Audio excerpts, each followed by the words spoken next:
오늘은 영적 목마름이란 제목으로 말씀을 나눌 텐데요. 요한복음의 기록 목적, 요한복음을 처음 시작할 때 말씀드렸었는데 요한복음의 기록 목적이 무엇인가? 요한복음 20장 31절에 이렇게 기록하고 있습니다. 같이 한번 읽어볼까요? 시작.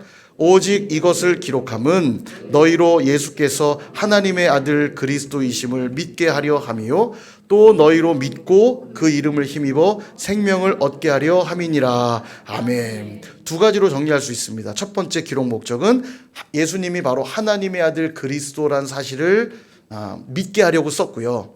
두 번째는 그 이름을 힘입어, 그러니까 예수님으로 인해 생명을 얻게 하려고 기록했다는 거예요.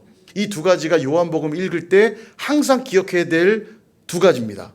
읽을 때마다 그래, 예수님이 바로 그리스도시지, 그리고 그 예수님으로 인해서만 생명을 얻을 수 있지, 이것을 알게 하려고 기록했다는 거예요. 자, 오늘 수가성 여인과의 만남도 이 목적을 잘 보여주고 있습니다. 한번 일단 개요를 좀 살펴볼게요. 오늘 사건의 개요가 어떻게 되는가? 바리새인들에게 세례 요한은 늘 골칫거리였습니다. 세례 요한이 인기가 많았거든요. 많은 사람들이 세례 요한에게 나아갔습니다. 그러니까 바리새인들, 기득권을 지키려고 하는 그들은 세례 요한이 늘 불편했어요. 그런데 어느 날부터 보니까 세례 요한보다 더 강력한 사람이 나타난 거예요. 예수님에게로 사람들이 자꾸 몰려가는 겁니다. 그러니까 바리새인들에게 더 큰 골칫거리가 생긴 거죠. 위협하는 무리가 생긴 겁니다. 이 생각을 아셨던 예수님이 이제 유대를 떠나 갈릴리로 다시 돌아가셨다. 오늘 3절에 그렇게 말하고 있죠. 여러분, 예수님은요, 치고 빠지기의 명수시지 않나 생각이 들어요. 병 고치는 사역하실 때도 병 고친 모습을 본 많은 사람들이 막 몰려오면 자기를 임금 삼으려 하시는 걸 알고 그곳을 싹 빠져나가세요. 사실 거기 있으면 얼마나 멋집니까? 우리 예수님 최고 멋져요. 그럼 그래 할 법한데 우리 주님은 싹 빠지십니다. 그리고 항상 어떤 중요한 일들을 맡으시면 주님은 늘 한적한 곳에 가서 습관을 쫓아 기도의 자리로 나아가셨어요. 예수님은 늘 그런 걸 참 잘하셨습니다.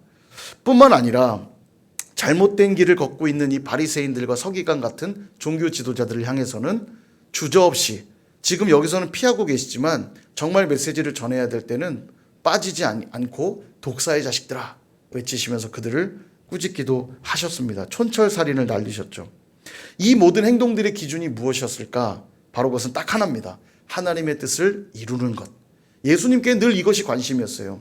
내가 지금 들어가야 될 때가 언제인지, 내가 지금 빠져야 될 때가 언제인지, 이 기준은 늘 하나님의 뜻이 무엇인가. 그러니까 예수님은 내 기분, 내 감정, 내 생각대로 행동하는 분이 아니셨고요. 항상 예수님은 하나님의 뜻을 이루기 위해 행동하셨던 분이셨습니다. 아직 때가 되지 않았다면 언제든지 그 때를 기다리시는 분이셨고요. 이제 하나님 말씀하시는 때라 믿을 때는 바로 곧장 순종하여 열매를 맺는 그런 분이셨습니다.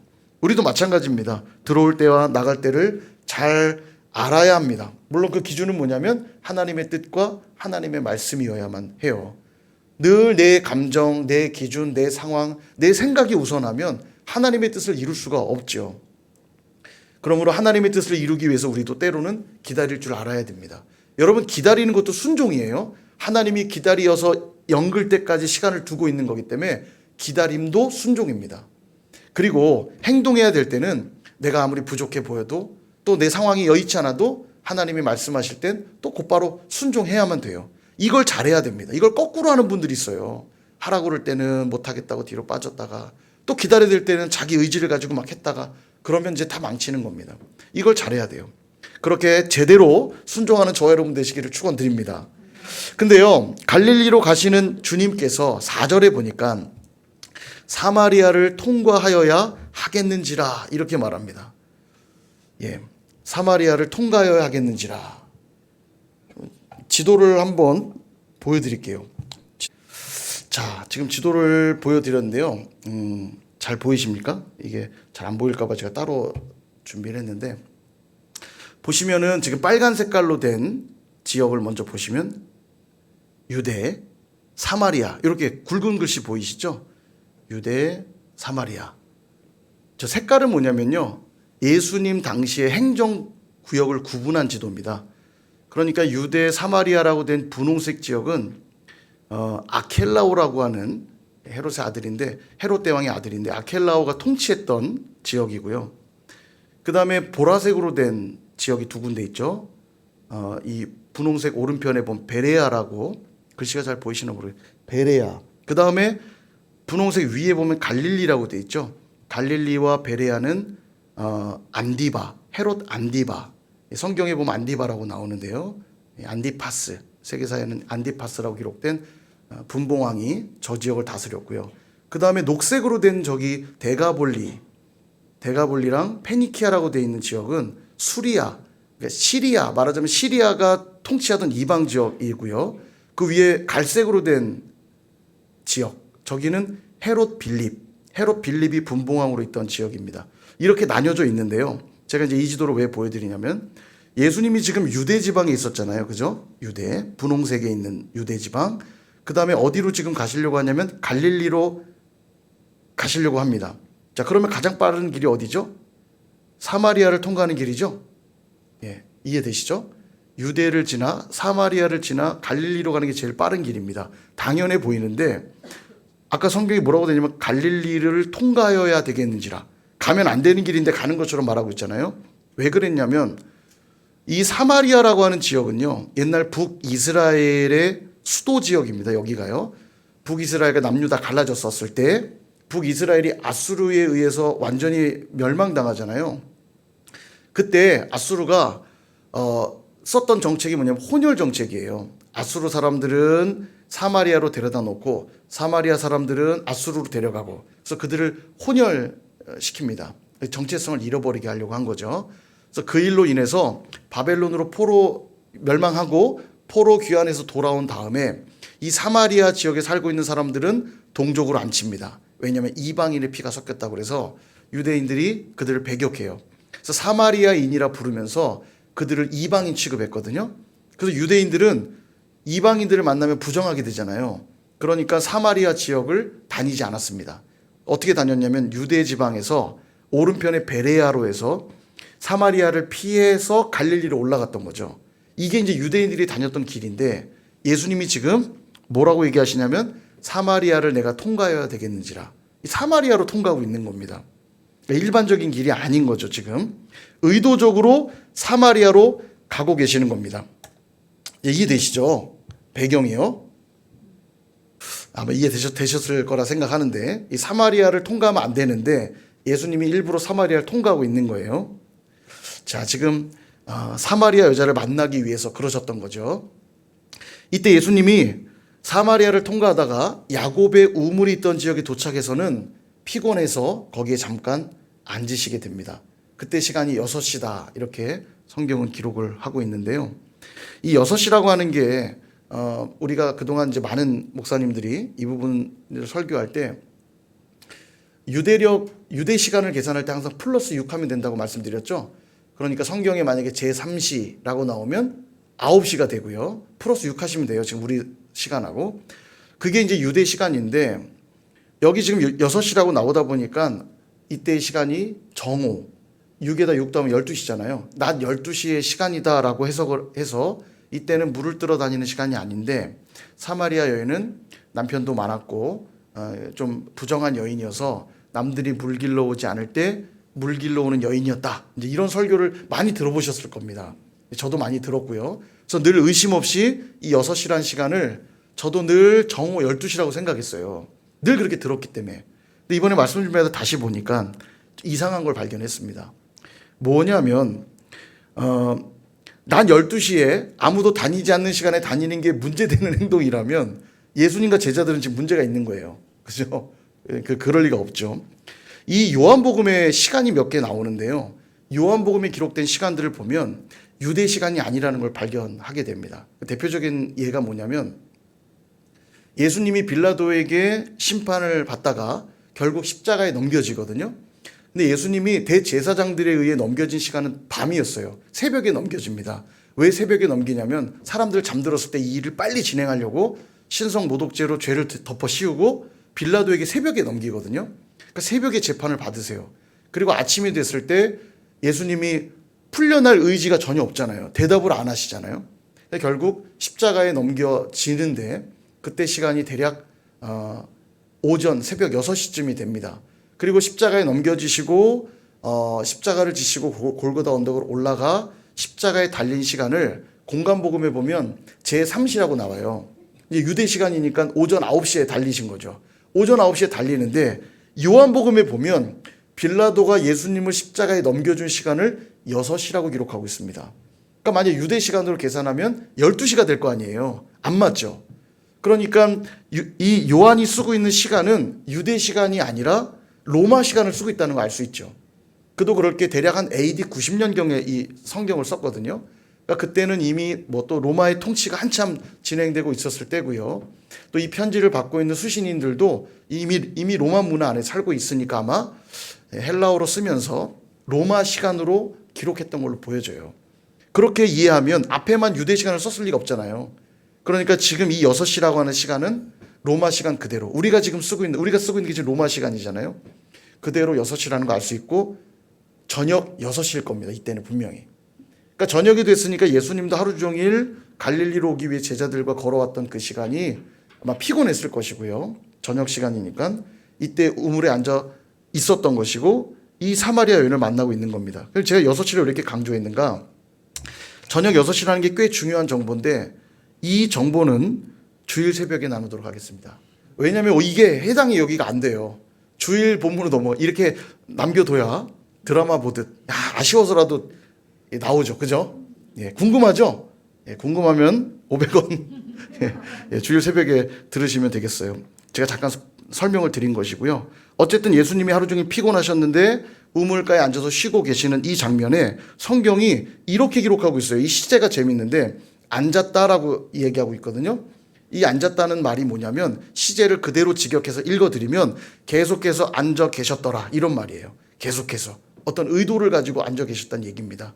그러니까 마치 누군가를 만나기 위해 기다리시는 것처럼 피곤해 쉬신 것도 있지만 누군가를 만나기 위해 의도적으로 계속 앉아 계셨다는 얘기예요. 자, 의도적으로 사마리아를 통과하기 위해 가셨고 의도적으로 야곱의 우물에 앉아서 누군가를 만날 것처럼 기다리셨다는 거예요. 그 만난 여인이 누굽니까?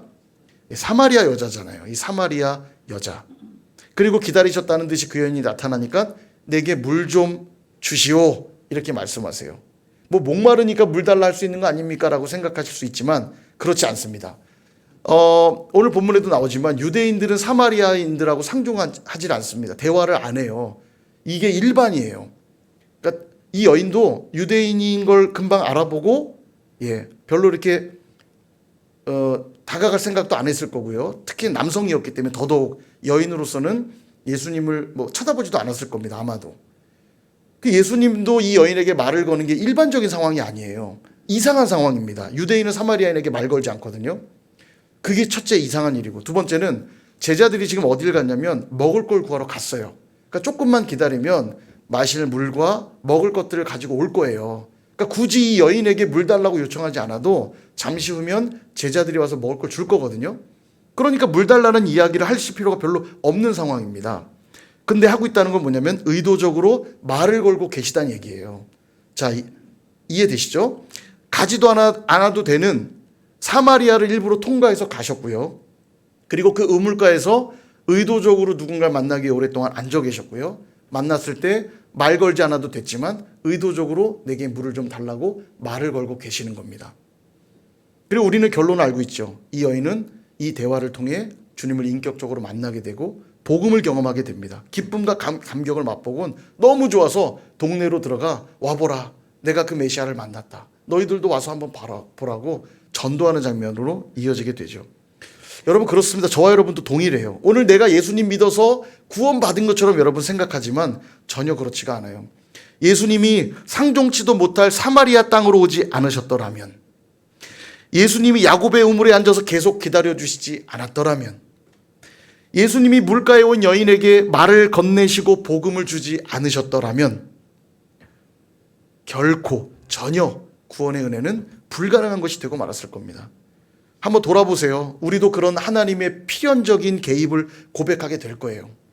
그때 그 사람이 나를 교회로 초대해 주지 않았더라면, 그때 내 몸이 아프지 않았더라면, 그때 내가 사업에 실패하지 않았더라면, 그때 물질적 어려움을 내가 겪지 않았더라면, 선일교회로 나를 이끌어주지 않으셨더라면, 그렇죠? 여러분 아마 이런 간증 하나쯤은 다 갖고 계실 겁니다. 그죠? 내가 똑똑하고 내가 잘나서 예수님이 그리스도인 걸 알아보고 내가 믿었지. 아마 이런 분 없을 겁니다. 지금은 그렇게 생각하고 앉아있지만 가만 돌아보면 주님이 나를 만나주셨던 특별한 은혜들이 있다는 걸 돌아보게 될 거예요. 이 여인처럼 주님이 일부러 그 지역을 통과하셨고 끝까지 나를 기다려주셨고 내게 말을 건네주셨기에 내가 오늘 복음의 은혜 가운데 들어올 수 있었다는 거예요. 우연이 아니라 우리를 구원하기 위한 하나님의 큰 그림이었다는 거예요. 오늘 선일교에서 우리가 이렇게 함께 만나 예배하고 있는 것도 하나님의 큰 그림인 줄 믿습니다. 아멘 해야 되는데 이런 거는 믿으시기를 축원드립니다. 단 한 번도 이 감격을 잃어버리시지 않기를 바라요. 주님이 나를 찾아와 만나주셨다는 사실, 이것만 늘 기억할 수 있다면 우리의 신앙은 결코 퇴보하지 않을 겁니다. 1월에 우리 목표가 뭡니까? 처음 사랑을 회복하라. 그죠? 처음 사랑보다 귀한 사랑 없잖아요. 처음 사랑을 떠올려 보세요. 입가에 미소가 지어지고 흐뭇해지지 않습니까? 그럼 여러분, 처음 사랑 회복하란 말은 뭘까요? 과거로 돌아가란 뜻일까요? 네, 당연히 아니죠. 돌아갈 수도 없고요. 여러분, 물은 깨끗해야 마십니다. 그렇죠?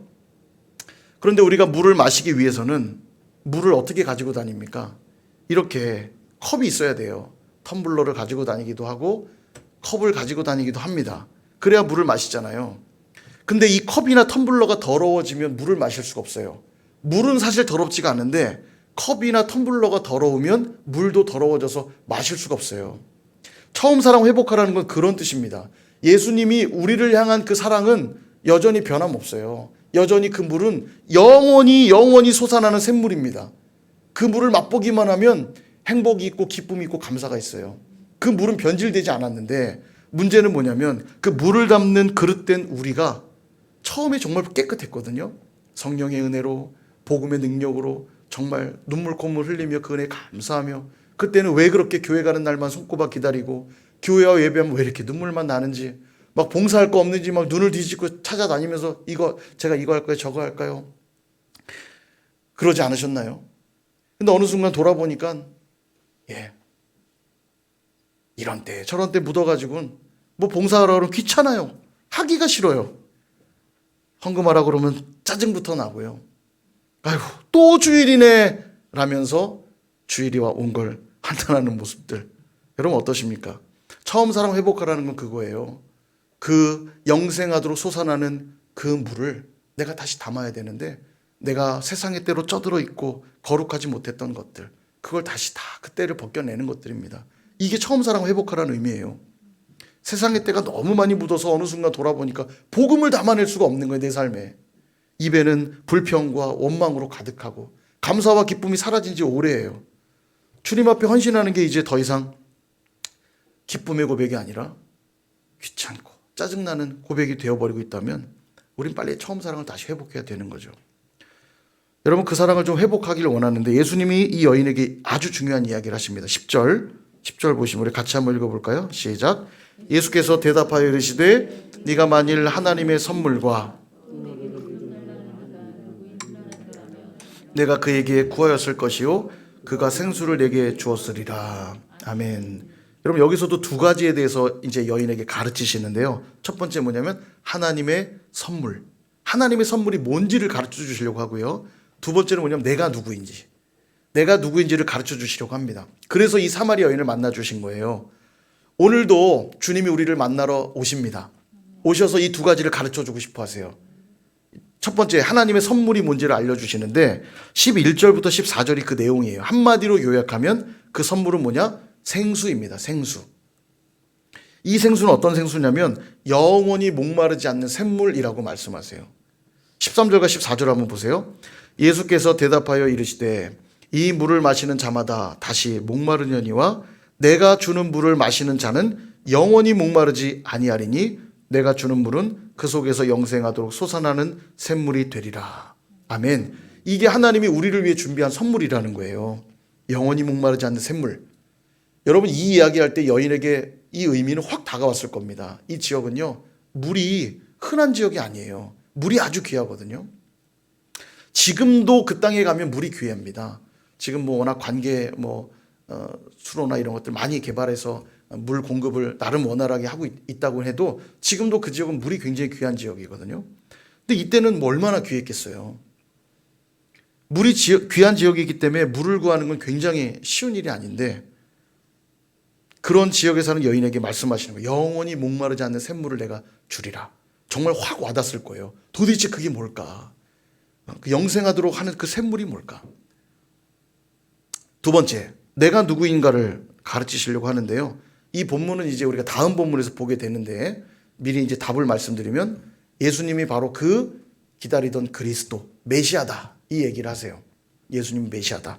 그리고 오늘 본문에서도 그걸 유추하는 중요한 한 가지 이야기를 하시는데 12절을 보시면 우리 조상 야곱이 이 우물을 우리에게 주셨고 또 여기서 자기와 자기 아들들과 짐승이 다 마셨는데 당신이 야곱보다 더 크니까?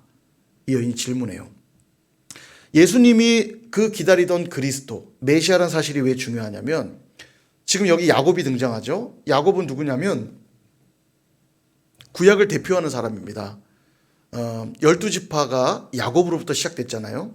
이스라엘이라 나중에 이름을 바꿔주셨는데 이 야곱은 구약을 대표하는 사람인데 이제 그 야곱의 우물에서 늘 물을 길었던 너희들은 이제 더 이상 야곱의 우물에서 물을 기를 필요가 없다는 걸 선언하고 계신 거예요.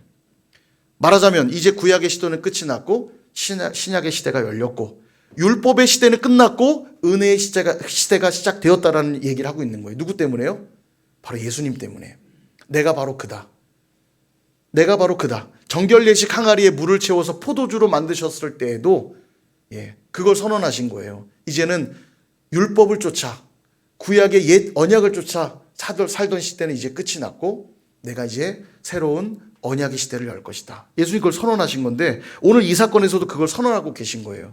이제 더 이상 야곱의 우물에서 물을 기르지 않아도 된다. 이제는 예수님이 영생하도록 솟아나는 새로운 샘물을 주시겠다고 약속하고 있는 겁니다. 여러분 지금 제가 두 가지 말씀드렸죠. 하나님의 선물과 그것은 영생이었어요. 영생. 하나님의 선물은 영생이고요.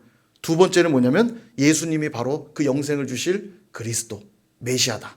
이 두 가지를 지금 말씀하고 있습니다. 여러분 제가 서두에 요한복음의 기록 목적을 말씀드렸죠. 두 가지를 가르치기 위해 기록했다 했습니다. 첫째는 하나님의 아들 그리스도이심을 알게 하려고. 두 번째는 영생을 그분이 생명을 주시고 영생을 주시는 분이라는 걸 알게 하려고 기록했다고 했죠. 이 여인의 사건을 통해 이 두 가지를 다시 한번 명확히 밝혀주고 계시는 겁니다. 예수님만 하나님의 선물인 영생을 주시는 분이시요 바로 그분이 그리스도이시고 메시아라는 걸 밝히고 있는 거죠. 여러분 그렇다면 예수님이 메시아요 영생을 주신다는 사실이 왜 이 여인에게 이토록 중요했을까? 왜 수많은 사람 중에 이 사마리아 여인이어야만 했을까? 저는 이게 좀 더 중요하다는 생각이 들어요. 왜냐하면 그래야 오늘 우리도 사마리아 여인이 될 거 아닙니까? 주님이 지금 사마리아 여인을 만나려고 사마리아를 통과하셨고 야곱의 우물에 앉아 기다리셨고 그 여인에게 말을 건네셨잖아요. 오늘 우리도 사마리아 여인이 되어야 되잖아요. 왜 이 여인이어야 했을까?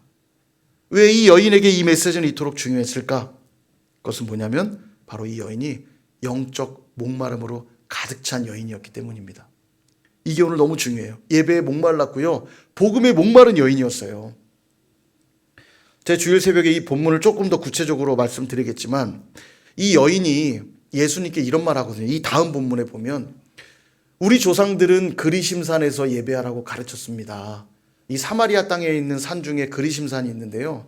여러분 옛날 우리 공부했는데 그리심산하고 에발산이 마주보고 있고 그리심산에서는 축복의 말씀을 선포하게 했고 6개 지파가 나머지 6개 지파는 에발산에 서서 저주의 말씀을 선포하라 그렇게 말씀하거든요. 그래서 그들은 그리심산이 축복을 선언하는 산이라 생각해서 예루살렘에 못 가니까 그리심산이야말로 하나님을 예배하는 산이다. 예루살렘에 가지 마. 이렇게 했거든요.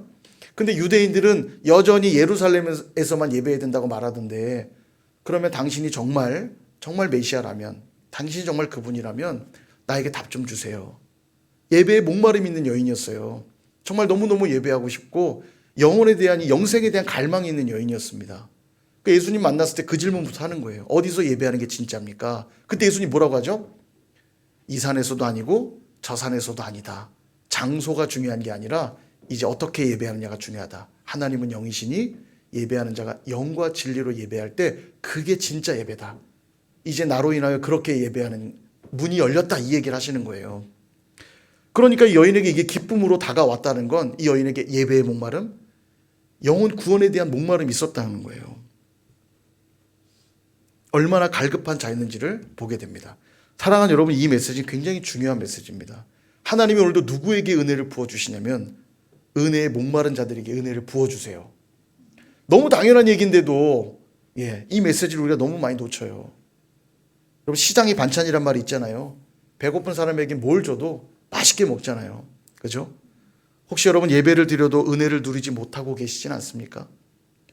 혹시 신앙생활이 진부해지고 감격과 기쁨이 먼 옛날 얘기처럼 되어져 가고 있지는 않나요? 봉사하고 헌신하는 것이 너무 귀찮지는 않으십니까? 또 섬겨야 돼. 또 해야 돼. 그러고 있다면 그 이유는 딱 한 가지입니다. 여러분 안에 영적 목마름이 사라졌기 때문이에요. 여러분 정말 갈급해 보십시오. 주님 앞에 엎드리지 않을 수가 없고요. 성령의 은혜를 사모하지 않을 수가 없습니다. 기도가 절로 나오고요. 은혜로운 예배의 자리를 찾아 나오지 않을 수가 없거든요. 이 영적 목마름이 없으니까 솔직히 한번 돌아보십시오. 더 편안한 자리를 자꾸 찾게 되고요. 쾌락을 즐기는 자리로만 나아가려 하지 않습니까? 더 자는 게 낫고 놀러 다니는 게 더 낫고 내 인생이 잘 되기 위해 공부하는 게 더 낫고 더 많은 돈을 벌기 위해 일하는 게 더 낫지 않습니까? 여러분 이사야서 55장 1절과 2절은 우리에게 이렇게 말씀합니다. 같이 한번 읽어보겠습니다. 시작. 오호라 너희 모든 목마른 자들아 물로 나아오라. 돈 없는 자도 오라. 너희는 와서 사 먹되 돈 없이 값 없이 와서 포도주와 젖을 사라. 너희가 어찌하여 양식이 아닌 것을 위하여 은을 달아주며 배부르게 하지 못할 것을 위하여 수고하느냐. 내게 듣고 들을지어다. 그리하면 너희가 좋은 것을 먹을 것이며 너희 자신들이 기름진 것으로 즐거움을 얻으리라. 아멘. 여러분 우리가 즐거움을 얻을 수 있는 곳은 다른 곳이 아닙니다. 어디입니까? 2절의 중간에 보세요. 내게 듣고 들을지어다. 내게 듣고 듣는 자리, 주님을 만나는 자리, 성령의 인도하심을 받는 자리, 그 자리가 가장 복되고 귀한 자리라고 주님 말씀하시는 거예요. 이 목마름으로 나오는 자들은 누구든지 돈 없이 값 없이 얻을 수 있다 말씀하고 있는 겁니다. 공짜라서 싫다고요? 싼 게 비지떡 아니냐고요? 여러분이 공짜 아니라니까요. 이거요. 은혜를 거저받는다고 공짜라고 생각하는 답답한 분들이 있어요. 공짜 아니에요. 예수님의 목숨값이고 예수님의 피값이에요. 예수님의 피값으로 삼바된 교회라고요. 우리는요. 싸구려 아니에요. 공짜 아닙니다. 이 은혜는 우리가 그냥 받아 간다고 공짜라고 생각하니까 여러분 쉽게 생각하는 거 아닙니까? 이보다 더 큰 값을 낼 수 있는 분이 있으면 한번 내보십시오. 여러분이 뭘 드린다 해도 예수님의 목숨값과 피값을 대신할 수 있는 값 낼 수 있는 분 있나요? 없어요. 이 엄청난 값을 치러서 내가 구원받았다는 사실 이거 기억한다면 어떻게 목마르지 않을 수가 있어요. 그 은혜 아니면 난 오늘도 살 수 없다는 고백 할 수밖에 없잖아요. 사랑하는 여러분, 주님이 우리를 만나기 위하여서 사마리아라고 하는 편견과 갈라짐을 뛰어넘어 우리에게 오셨다는 걸 기억하십시오. 주님이 우리를 만나기 위해서 우물 곁에서 끊임없이 기다리셨다는 것도 여러분 기억하십시오. 이 사실을 안다면요, 우리도 주님 만나기 위해 그래야죠. 주님을 만나기 위해 우리 안에 있는 편견과 게으름과 고집과 완고함을 뛰어넘으십시오. 주님을 만나기 위해서 늘 그분을 기다리고 또 기다리십시오. 그럴 때 우리 주님은요, 우리를 외면하지 않으시고 우리를 밀어내지 않으시고 사랑하는 아들아, 사랑하는 내 딸아 꼭 안아주시며 영생의 복을 주실 뿐만 아니라 영원히 목마르지 않는 기쁨과 감사와 행복을 우리에게 허락해 주실 줄로 믿습니다. 오늘 이 밤에 그렇게 기도하면서 놀라운 은혜 입으실 수 있기를 주님의 이름으로 축원드립니다.